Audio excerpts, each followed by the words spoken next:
There is a quiet violence that passes unnoticed in daily life. It does not come from wars, nor from laws, nor from the clash of armies. It comes from the banality of endless chatter, from the weather updates, the rehearsed politeness, the hollow exchanges that fill the air between people but rarely touch their souls. Small talk. On the surface, it seems harmless, even necessary, a form of social glue that holds communities together. And yet, for many people, especially those who feel the weight of deep questions or who long for conversations that matter, small talk feels suffocating. It becomes not just a ritual of manners, but a subtle betrayal of thought itself. Friedrich Nietzsche sensed this danger acutely. To him, much of what passed as conversation in society was nothing but a way of hiding from truth, of numbing the raw vitality of life with distractions. When the real speaks, Nietzsche suggested, the crowd turns away. He believed that genuine conversation requires risk, the courage to reveal, to question, to unsettle. Small talk, by contrast, is designed to avoid all of that. But here lies the paradox. We live in societies that depend on these rituals. Without them, people feel uncomfortable, even alienated. To reject small talk entirely can make one appear arrogant, antisocial, even dangerous. So the thoughtful person finds themselves caught in a tension. If I stay within the shallow rituals, I betray my own mind. If I break free, I risk being misunderstood, even isolated. This video is about that tension, about how the seemingly harmless practice of small talk, when left unchallenged, can slowly dull the sharpness of intelligent minds, but also about how we might navigate this paradox, not by retreating into silence, nor by despising the world, but by learning how to transform conversation into something truer, something that nourishes both ourselves and others. To explore this, we will turn not only to Nietzsche, but also to voices like Socrates, Kierkegaard, Jung, and even contemporary psychology. Together, we'll uncover 6 insights, 6 keys to rethinking how we speak, listen, and connect. By the end, you may never hear a simple "how's the weather" the same way again. Picture a dinner table where acquaintances gather. The food is warm, the glass is filled, and yet, beneath the surface, there is an unspoken discomfort. The moment silence falls, even for a few seconds, someone inevitably scrambles to fill it. A remark about the weather, a comment on traffic, a half-hearted joke, anything, so long as the void is covered. Why is silence so terrifying? Kierkegaard once observed that most people are in despair without knowing it. This despair is not always dramatic. It does not always appear as anguish or tears. Often it hides beneath constant activity, chatter, and the refusal to sit with stillness. Silence reveals too much. It mirrors us back to ourselves, and for many that reflection is unbearable. Small talk, then, often functions as a mask.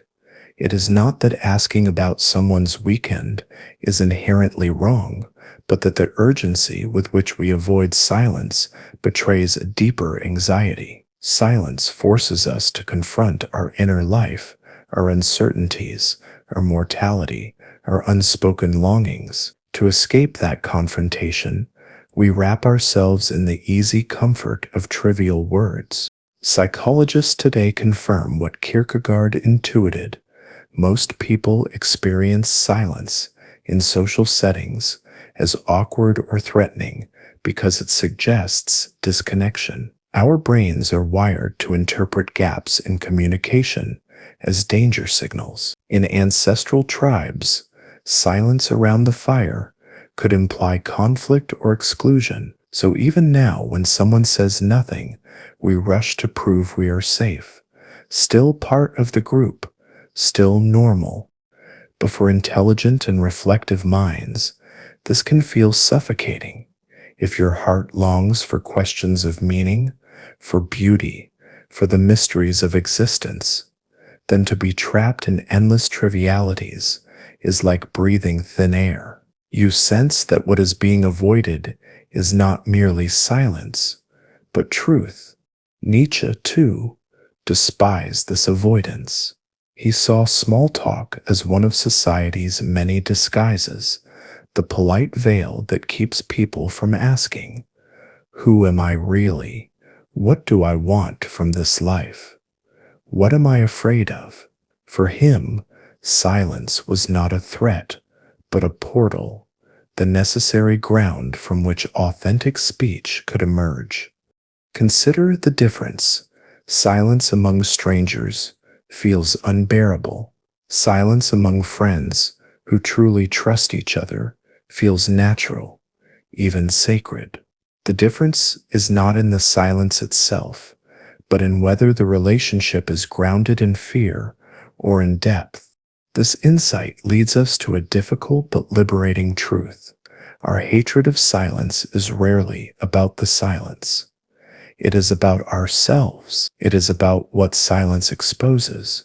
When we fill it compulsively, we are really trying to protect ourselves from having to look inward. So what might happen if instead of rushing to cover silence, we learn to embrace it? Imagine sitting across from someone and allowing 10 seconds of stillness. At first, your skin might crawl, your mind might race, but gradually, something else happens. The silence begins to speak. The conversation that follows often goes deeper, becomes more sincere. The trivialities drop, and the human being behind the mask begins to appear.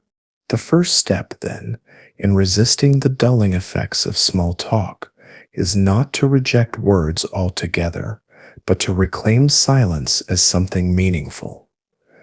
If we can learn to see silence not as a threat, but as fertile ground, we begin to loosen small talk's grip on us. The guiding question becomes, am I speaking to connect, or am I speaking to hide?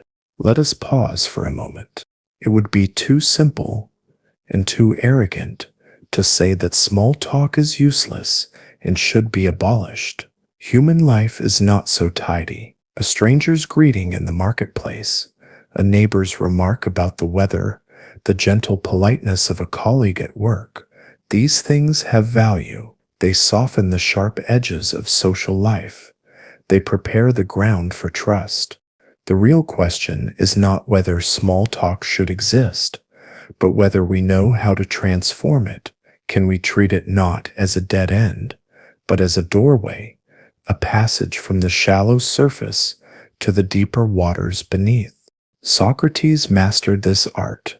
He rarely began a conversation with grand declarations. Instead, he started where people were.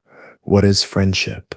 What is justice? He listened patiently as his companions offered simple, conventional answers. Then, gently but persistently, he led them deeper. What began as small talk often became philosophy. His genius was not in rejecting the shallow beginning, but in refusing to remain there. Modern psychology echoes this wisdom. Therapists, for example, do not dive straight into the darkest corners of the psyche. They begin with light questions. How are you today? Not because the words matter, but because they build safety. Over time, these small exchanges create the trust that allows the deeper truths to surface. For us, the lesson is clear. Small talk need not kill the mind if we use it wisely. It can be the spark that, with care, ignites something truer. But this requires skill, the art of listening, of asking, of daring to guide the conversation beyond its safe beginnings. Consider this. Someone says, "Busy day?" You could answer, yes, lots of work, and let the exchange die. Or you could say, yes, and it made me wonder why I keep filling my days so much. Do you ever feel that way? The difference is subtle but profound. One response leaves you both on the surface. The other invites reflection. This is not manipulation. It is generosity. It is the willingness to give others permission to go deeper. Many people secretly long for meaningful conversation, but fear being the one to break the pattern. When you take that risk, you open the door for them. Nietzsche would remind us, of course, that not every soul is ready for depth. Some will recoil, some will change the subject. That is their right. But even here, there is wisdom. You learn who is capable of walking with you into the real, and who prefers to remain at the surface. Both are teachers in their way. The balance lies in discernment. Not every moment calls for a plunge into existential questions. Sometimes kindness means staying at the surface, offering warmth rather than depth. But wisdom means knowing when to test the waters, to see if the trivial can become a threshold. Here lies the practical practice. Listen for the openings hidden in small talk. Ask one question that leans just slightly deeper. Share one truth that is just a little more vulnerable than expected. These gentle moves transform conversation from a numbing ritual into a living encounter. The guiding question becomes, am I letting small talk remain a cage, or am I using it as a doorway? So we return to the question we began with. Why does small talk feel like it is killing the minds of thoughtful people?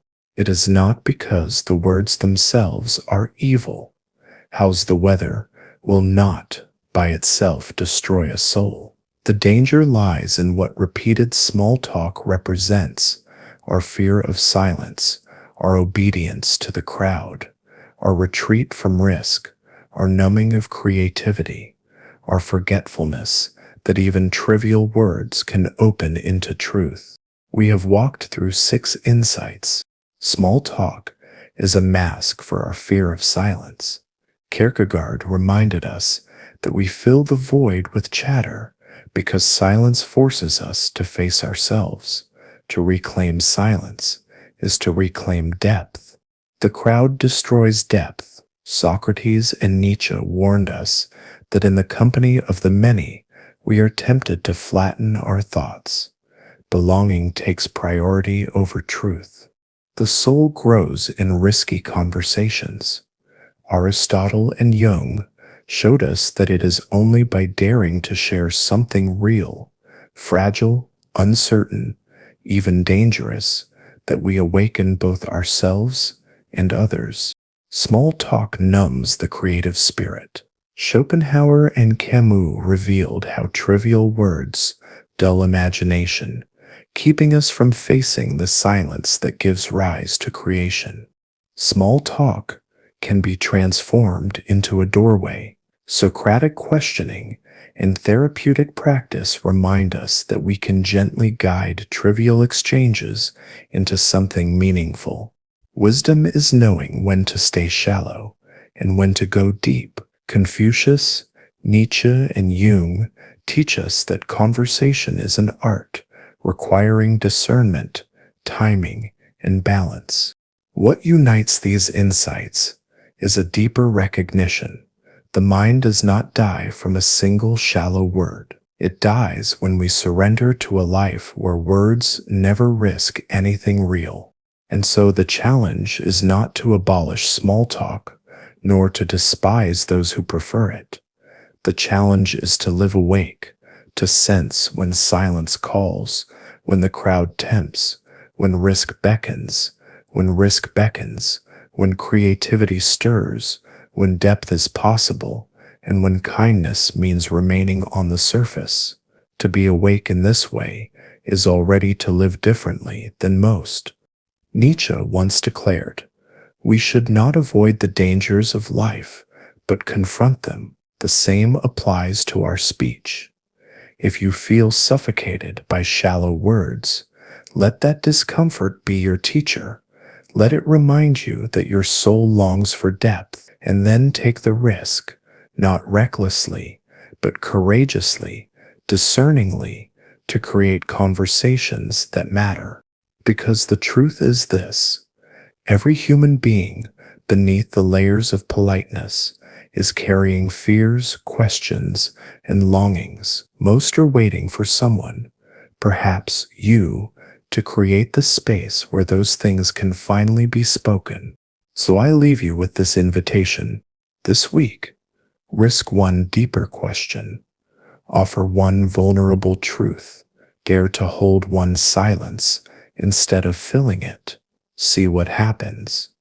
You may find that others are hungrier for depth than they let on.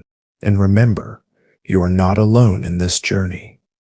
Here each week, we explore these questions together. If today's reflection stirred something in you, I invite you to subscribe, to share your thoughts below, and to join this ongoing conversation. Because the world does not need more chatter. It needs more people willing to speak and to listen with depth, courage, and presence. There is a quiet wisdom in knowing that not every conversation must be profound. Depth is precious, yes, but like a flame, it needs the right conditions. Try to light it in a storm, and it will flicker out. Sometimes, staying at the surface is not cowardice, but compassion.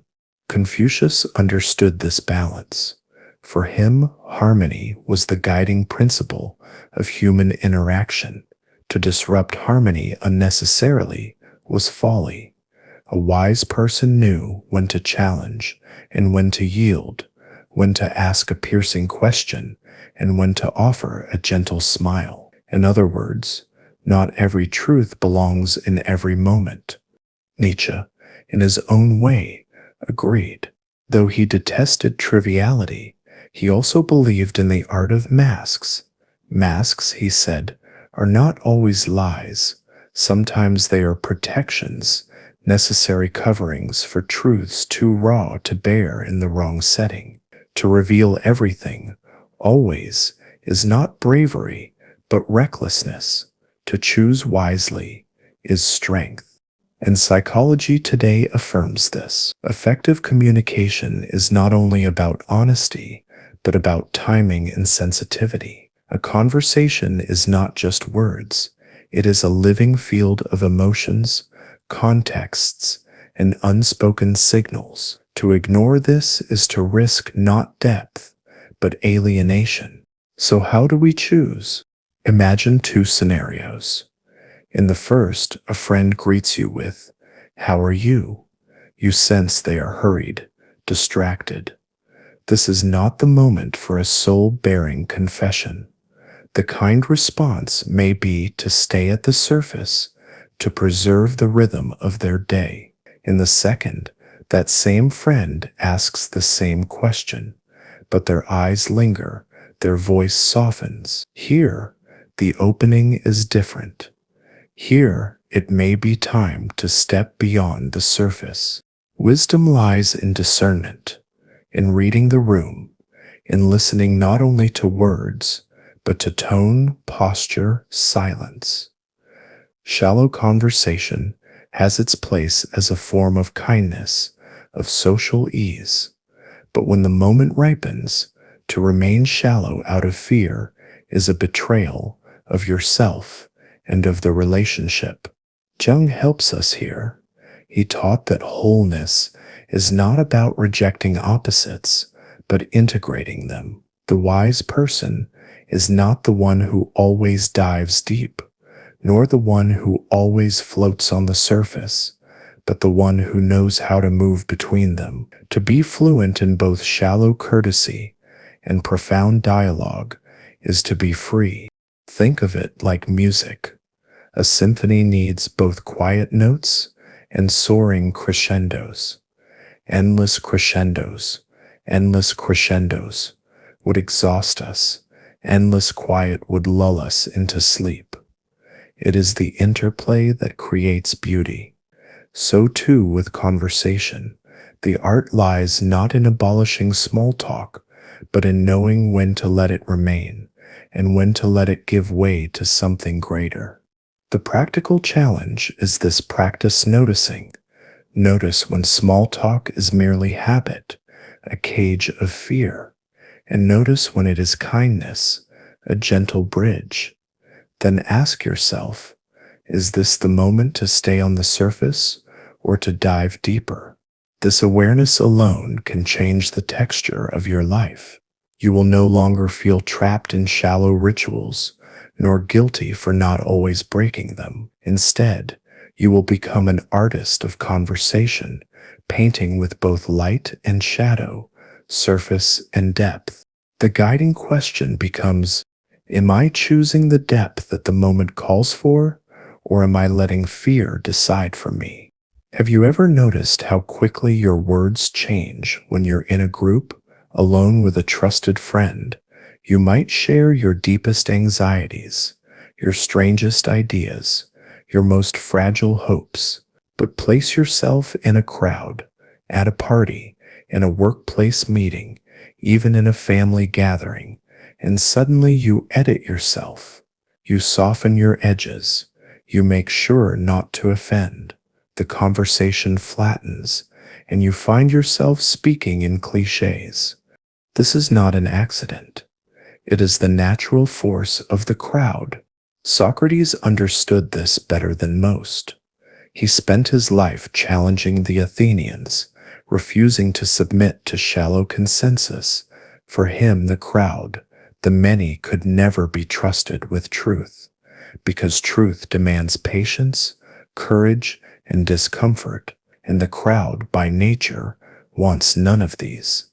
The crowd wants agreement, laughter, and smooth surfaces. Nietzsche sharpened this insight. He wrote that the individual thinker must beware of the herd, whose instincts always pull downward. The herd does not reward depth, but conformity. If you speak a difficult truth, you risk mockery or isolation. If you repeat a trivial phrase, "Crazy weather we're having, isn't it?" you are safe, welcomed, absorbed. And so, conversation becomes less about truth and more about belonging. Modern psychology affirms this. Social conformity studies, like the famous experiments of Solomon Asch, show that people will deny their own perceptions if enough others disagree. The human urge to fit in can overpower the evidence of our own senses. How much more, then, can it silence our deepest thoughts? And this is where small talk becomes especially dangerous for intelligent people. Not because every shallow word destroys genius, but because repetition trains the mind. Every time we silence a deeper thought for the sake of fitting in, we reinforce the habit of triviality. Slowly, the mind forgets how to risk itself. Consider the artist at a dinner table. She longs to speak about the strange vision that came to her the night before, but the conversation is about sports scores. She swallows her thought. Or the student, eager to discuss mortality after reading Camus, but among friends the only safe subject is the latest TV show. Again, he swallows his thought. After years of this, one may not even notice the swallowing anymore. The crowd has done its work. The edge of thought has been dulled. Nietzsche called for a kind of inner rebellion. To resist the herd is not to despise all people, but to remember that the measure of truth is not the applause of the many. To him, real conversation was not about comfort, but about awakening, and the crowd, unless carefully navigated, will always prefer to be comfortable rather than awake. But here is the paradox. We cannot simply abandon the crowd. We live in society, and society requires shared rituals, To disdain every trivial word risks arrogance, isolation, even cruelty. The art, then, is to participate without losing oneself, to know when to bend and when to stand firm. Perhaps the wisest approach is not to reject small talk entirely, but to treat it as a surface one can gently move beyond. As Socrates did, he began where people were, with their assumptions, their cliches, but slowly, with patience, led them into deeper waters. The guiding question becomes, am I speaking to belong, or am I speaking to awaken? If this resonates, consider subscribing. Every week we explore questions like these, questions that touch the marrow of our lives, but rarely find their way into ordinary conversation. There is a peculiar electricity that fills the air when two people dare to drop the mask. Imagine sitting with a friend, and instead of trading polite updates, one of you says, "Do you ever feel like you're wasting your life?" Suddenly, the conversation shifts. The air feels heavier, alive. Something true has entered the room. This moment is risky. It could backfire. The other person might laugh it off, feel uncomfortable, or change the subject. But if they lean in, if they answer honestly, a door opens that small talk could never build. In that risk lies the growth of the soul. Aristotle believed that friendship is not merely about pleasure or utility, but about virtue, about challenging each other to become better, fuller versions of ourselves. And that cannot happen through safe, shallow exchanges. It happens when we step into conversations that matter, conversations where we might be misunderstood, judged, or even rejected, but where, if received, something transformative takes place. Carl Jung, centuries later, saw this too.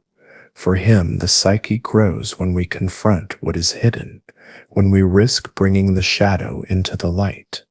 A conversation that touches on fear, grief, longing, or mortality is risky because it threatens the fragile masks we wear. But it is precisely there, in the trembling, in the uncertainty, that we become more real, more whole. Think of your own life. When have you felt closest to another human being? Chances are, it was not during small talk about weather or news headlines.